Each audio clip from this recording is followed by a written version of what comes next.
Now then, welcome to the latest instalment of RedArmy.tv, and hey, what a lineup we've got in the studio for you tonight. Yeah, there's my good self, I know that's the boo, but the cheers come from two Boro heroes. Sitting on the far side, and Rocky, you should be on the inside, it's Steve Rock, the chairman of Middlesbrough Official Supporters Club, and on the inside, but he really should be on the wing, is Dave Hodgson. Oh, gee, how are you? I'm very good, thank you. Good to see you here. I know you've done us last season, but we recorded that one, didn't we? So it's good to have you. This seems like a bit of a better setup now than what it was then. Mate, it was just you, it was you and the camera now. Now there's like carpets, proper setup, and there's like a table. I don't know, but that's not a ball, is it? The shape of it, but it is a ball. It's got a good feel about it. I know it's been a long time since you've had one, but it is a ball. Yeah. But fantastic to have you in the studio, Pleasure. fellas. We've all been to the game, fresh out of the Riverside, 2-0 against Birmingham. Rocky, I'll start with you, mate. What do you make to the game? One to forget, I think. They were there to be hammered tonight. I've heard that a few times this season, mate. Yeah, I know, but we started off not so bad, actually. I thought, hey, we're on the front foot. And I think, actually, that forward pass thing might actually catch on, mightn't it? Made a nice change. But I think we were all like to have seen more goals in the second half, and they were definitely there for the taking. But, again, I'm afraid we overcomplicate things, and it was... Dave used the word earlier, dour. I think it was definitely one to get over. Thankfully, 3 points and one more out the way. Dave, yeah, I mean, you've been there, you've had the boots on, you've played in those games. Birmingham are the worst team by far that I've seen at the Riverside this season. You get on the front foot, you're 2-0 up, you're coasting at half time, it doesn't happen in the second half. How difficult is that? But the strange thing is, you know, that I watched, for example, Liverpool last night. First half, magnificent. Second half, didn't even come out the blocks. And that's Champions League football. And now we're talking Championship football on exactly the same. I think to try and get a team to play two halves equal is very difficult to find in football today for whatever reason. But I also think, you know, Boro have had this strong defensive mentality about them for a long time under Karanka, okay? And I still think that exists within certain players within the squad. And the 2-0 at the end of the day, that's sufficient. That wins you the game. And I just think the midfield, for example, they don't pass and follow, they don't go beyond. And basically it's left to the strikers to do all the work. There's no real help from a defensive point. Fabio tonight I thought was probably a question between him and Stewie, but he offensively brought a lot to the game. Take him out of it, and then you did have a dour game. Trust me. You reckon Fabio was man of the match, don't you? I went for Stewie Downing. I thought Stewie, look, he's a quality football player who's been at the highest level for such a long, long time. And when he's on the ball and given time, Stewie can wave a wand, no question. When you look at the side from Fabio, he has to cover ground, and he was covering ground. And he was wanting to get into the final third. And he was wanting to get in the final third and hurt you by putting good balls in. Then when it broke down, he got his backside back. When you look after the whole side, there wasn't many like him on the night. So I thought, for me, he brought that little bit extra to the game. I thought he was the better player. Who was your man of the match? Stewie. But I know what he's saying about Fabio, because I think there's an instinct in him that says, I'm out of position, I've got to get back. Yeah. And it seems like he's fluid in doing that. I know he can give silly free kicks away. Like the Man United thing, you know? Exactly. Where he's come from, his background, that's what he's got. If I don't do it, I'll be dropped. Well, let's have a butcher's at what Gary Monk had to say immediately after the game. Here is the Boro boss in his press conference. I thought it was a comfortable win, really, but look, there was, as you expect, you know, we had an excellent first half especially, and some really good play. We should have probably come in a few more goals ahead, and but we didn't. And then, you know, there's going to be a response from them, and they're going to have a period, you know, where they're going to throw caution to the wind, and they did the start of the second half, first 15 minutes. But I thought once we got to grips for that and come through it again, we created more opportunities. So overall, it was the response we were looking for, you know, to Sunday, and like I said, good play, some good chances, and but ultimately 3 points, a clean sheet is what we were looking for in our response. So that's what Gary Monk had to say. How important was it, OG, for the Boro to bounce back after what was a huge disappointment at Elland Road? I think it's imperative, in order to stay in the pack, to be at the top end and the top sort of 8 in theory. You have to bounce back when you've lost a game like that against obviously one of the opposition in terms of from a playoff and stroke promotion point of view. And I can understand where he's coming from by saying he was pleased with everything. He'll have said that in the changing room, okay? He'll have wanted to leave that changing room tonight given a positive feel to the players. Give them a sense of, okay, we haven't played fantastic, but we've won. Okay? So by saying that in the press conference is only what he's probably just said in the change room, and he's saying the right things. Look, I'm sure he would love to have said, we could have done far better this and we could have done better with that, etc. But at the end of the day, it was what it was. You get the 3 points. And as Rocky just said there, it's a game to forget. But I'll tell you now, you'll probably forget best part of 40 plus games this year. You won't remember how the game was. It's not important anymore in football. The only thing that's important in football today is points. Okay. Rocky, we'll get your views as a fan in a second, but let's get the fans outside the stadium's views after the Birmingham game. Mark's been out with his camera. Here are your fan rants. Well, on the match, I thought it was more like a practice match. I felt it was really poor, to be quite honest.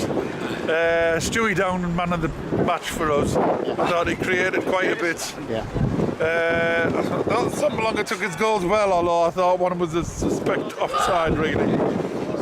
Basically, I don't know, good 3 points, but we need to do better. And he should have brought Traore on a lot earlier, because he frightened the bloody rubbish out of them. You know, he really did frighten them. So, I don't know. I disagree with what my dad says. I felt it was a good game. Boro played well. Yeah, it was a bit like a practice game, but Birmingham made it too easy for us, I feel. The goals, Sambalonga, yeah, he's a good player. I wouldn't say he's worth 15 million, though, for what he does. He played well, I felt. I felt he was man of the match.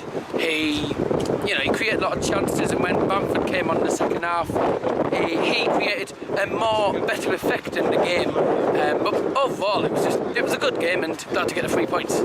It's a shame we didn't put under the sword even more. It would have been nice to finish off with like 3 or 4. So but they did what they had to do to win on a Wednesday night.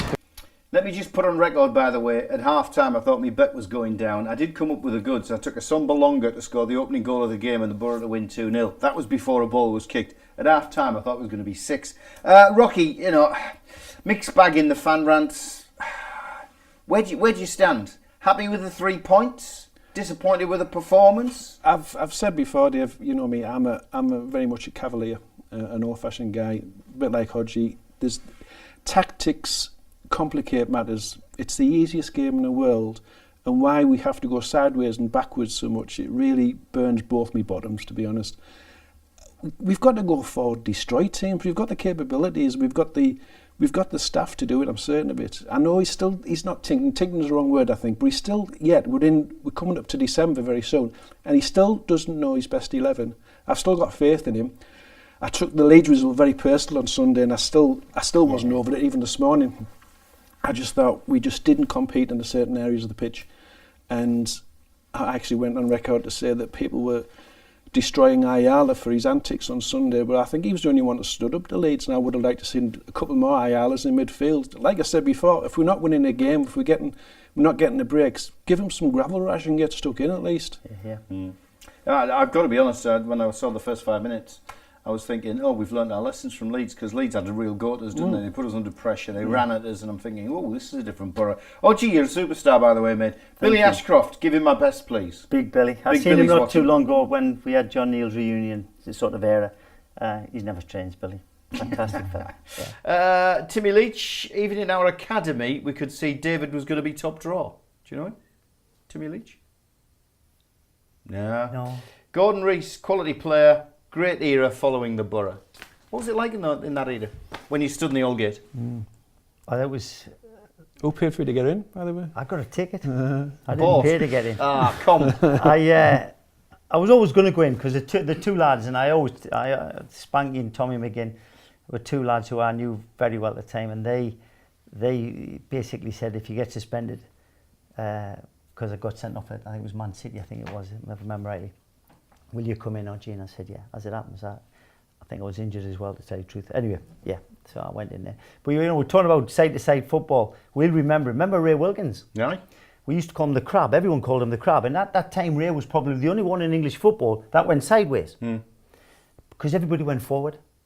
Today, Ray Wilkins would be he was a superstar back then, actually. Today, in today's football, even better. Because everybody does the same thing. Everybody's side to side. Yeah, we do. Nobody passes and follows. I watch the games, and I don't go as often as I should. I don't go as often because I don't want to go. But to you like games here. attacking football? I don't. Yeah, I think everybody should attack and everybody should defend, and that's how football should be. Well, we'll pick up on this after the break because we've got to earn some money as well. We'll have a chat on that. We're also going to catch up with social media, and we'll look back at Leeds as well very briefly, Rocky. Do we have to? We do, because we haven't talked about it yet. But first of all, let's put some money in the coffers. We'll catch you after this short break.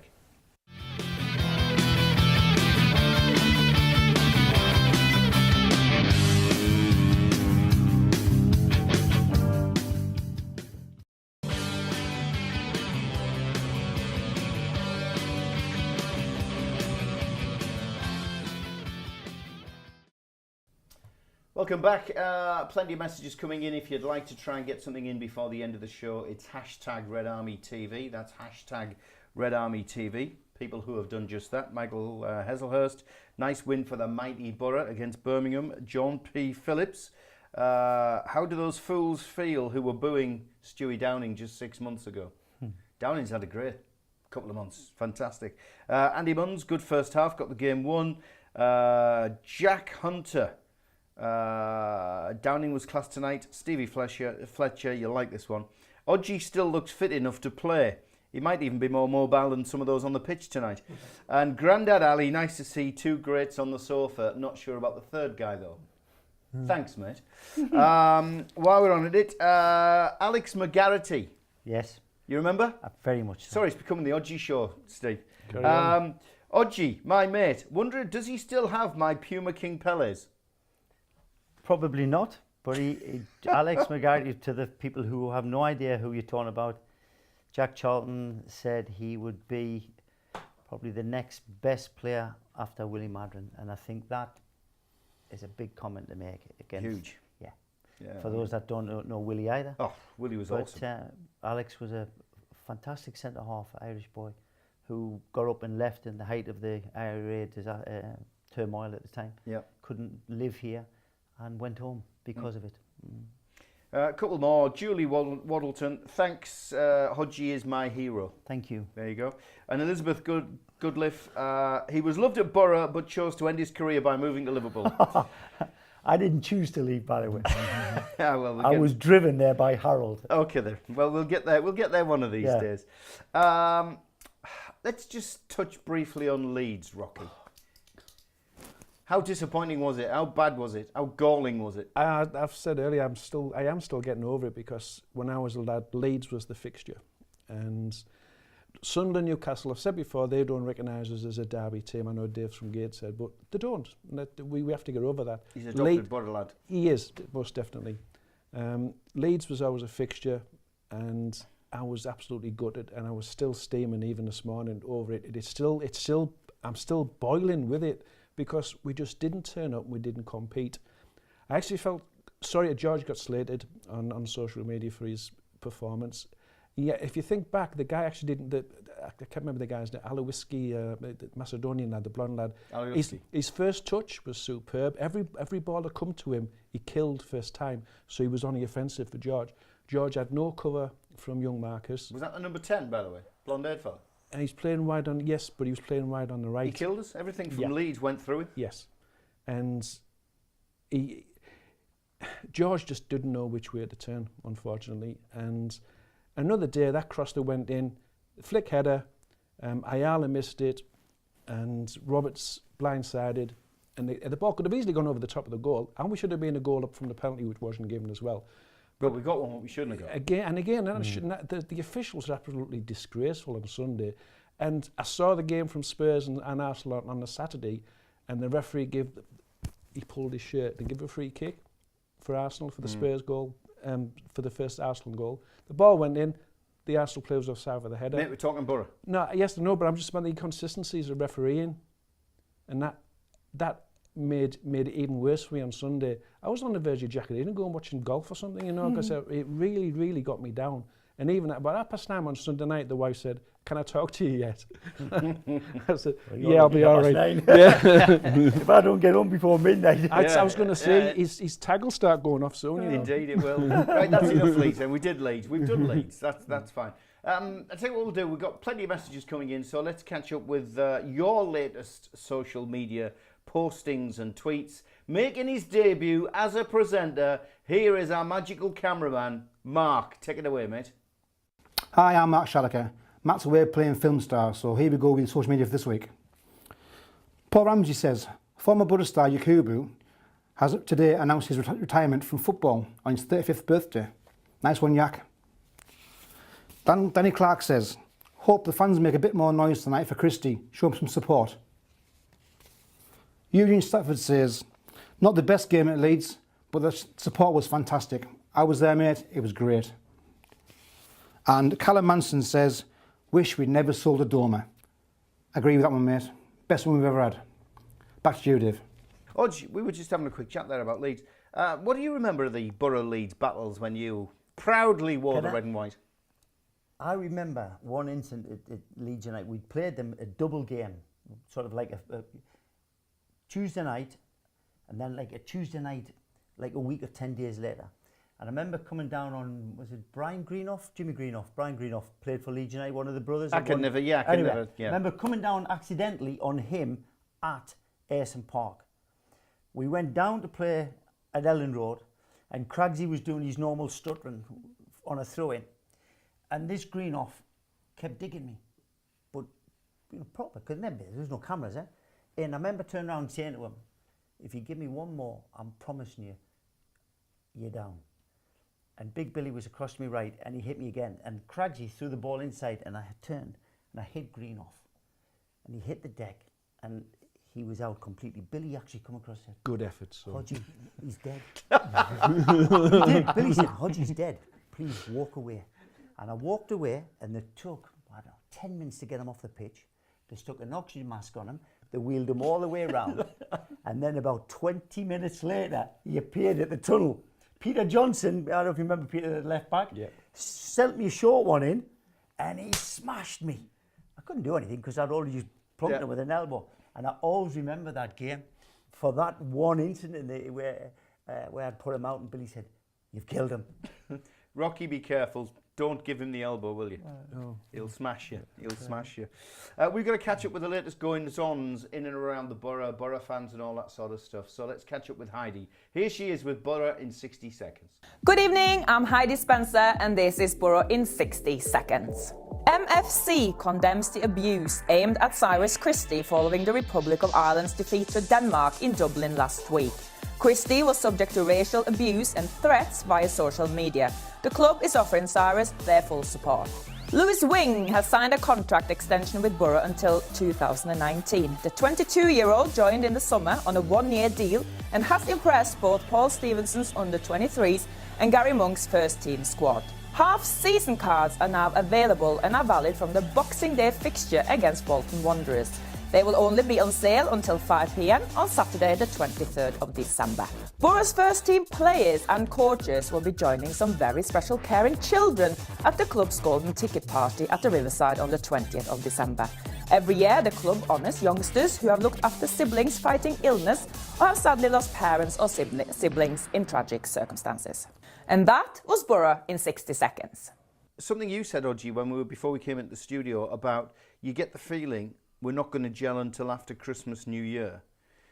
What's that feeling you're getting? I haven't seen the Boro enough, okay, so I have to be careful what I say here. But on the games, on the one or two games I've seen on TV, and then again tonight, what I see from like putting a football head on is it's disjointed because of the mentality of the different sort of phases. You've still got a lot of players that were from the Karanka era, okay, who are very defensive minded, in a way very negative. And you've got the new signings who aren't, and there's this, like, to me, they're a bit disjointed. And I still think there's a lot of work to be done. I think it's training ground work. I don't see an awful lot of shape taking place out there that you would say is training ground work on what I've seen tonight, okay? But I think with a more work to bring them together from the defensive and the offensive side, probably about January, if it's done right and the right work goes on the training ground, you will start to see this side gel in the January, which then is probably, we were talking about it, is probably the best time to happen. I was just going to say to January, Rocky February, there, March, I mean, on, yeah. this fella knows what he's talking about in football. He's I've played, told he's him what to managed and all say. that sort of stuff. You've told him what to say as well. So he definitely knows what to say. As a fan, what does it make you feel like hearing somebody like Odgie saying that you know, Well, they he's- could well gel in January? Well, it's the time to do it. It's the running that wins leagues. I mean, you can get teams that, even in, I've been with non-league. I remember Blythe Spartans being about 17 points in front at Christmas, and my mate said to me, "Well, Blythe have got the league one, haven't they?" I says, "No, they haven't. Bedlington come and topped them, turned them over." Somebody, you're looking at Wolves and Cardiff and Sheffield United, setting a pace, yes, but not quite getting away from everybody else still. Go back to the first game, Wolves beat us 1-0, a mistake from us.